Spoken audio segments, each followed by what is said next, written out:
2. Literally everyone knew this game was gonna make the list. Heck, I'm pretty sure they knew it was gonna be top 3. But where was it gonna land exactly? At number 2, it's Budokai Tenkaichi 3!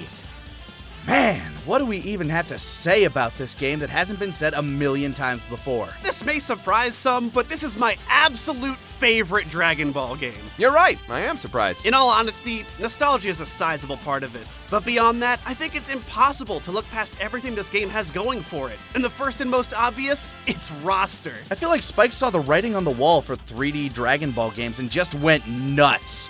They would go on to work on Raging Blast 2, which we all agree is great, but Tenkaichi 3 is a colossal titan of a game. This is, by far, the largest character roster in the game's history at 161 characters, and the second largest in gaming, with number 1 being Tobal 2 at 200. Also brought that reference back around. Boom! And true, a lot of them are just different forms of certain characters, but name me another game where you can play as Arale, or Aider, or even Devilman. You can take Krillin and pit him up against Tambourine in an OG Dragon Ball grudge match. And that is undoubtedly the biggest draw of the game, being able to take two characters from vastly different parts of the story and slamming them up against each other. Dudes, I used to write fan fiction in study hall, and shout out to my man Sprawl Wars, I used to make Tenkaichi 3 Machinima for myself and reenact stuff. It's the ultimate toy box. This game also introduced a ton of new mechanics, including Sonic Sway, the Z counter, and Battle Replay, to name a few. And it even employed a nighttime function that would allow certain Saiyan characters to transform into their Ozaru forms. Of course, there's the elephant in the room, the sticking point of many of this game's detractors. So many of these characters are just model swaps with little variations in playstyle that ultimately makes a majority of the characters feel exactly the same as the next. And that is a legitimate complaint.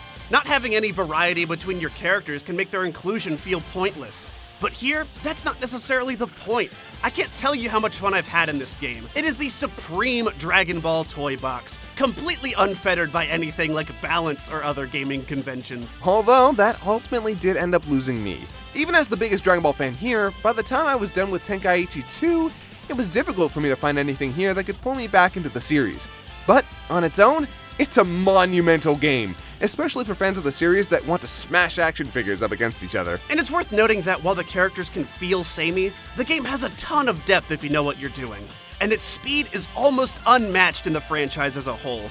It does what I personally believe every Dragon Ball Arena game should do, and openly embraces its wacky nature, instead of lying to itself that it can be a serious game. Not that anyone is necessarily wrong for wanting their arena fighters to be serious and technical, but let's not kid ourselves here. The reason this game is great is simply because of how insane it is. I don't need Jace to be as strong as Gogeta, I just want to throw my toys together until they explode! This game could be retitled to Ultimate Dragon Ball Simulator, and it'd be perfect. Just give me some ragdoll physics, and I'm golden. Certainly, what this lacks in balance and variation, it makes up for in charm and size. There's just so much Dragon Ball here, it's hard to ignore. What other game gives you this expanse of characters in the most unabashed way? And that's not dismissing it either. I don't think the gameplay is the best, but as a Dragon Ball reenactment game, it's pretty spectacular. You've got beam struggles, you've got melee clashes, you've even got those things where everyone flies around all the time and all you see are the collisions in the middle of the air. Like, what the hell, Tenkaichi 3, you are too good! It's a schoolboy's wet dream, and unfortunately, it's pretty rare too. A lot of people want this game, man, and for good reason. There simply is nothing else quite like it.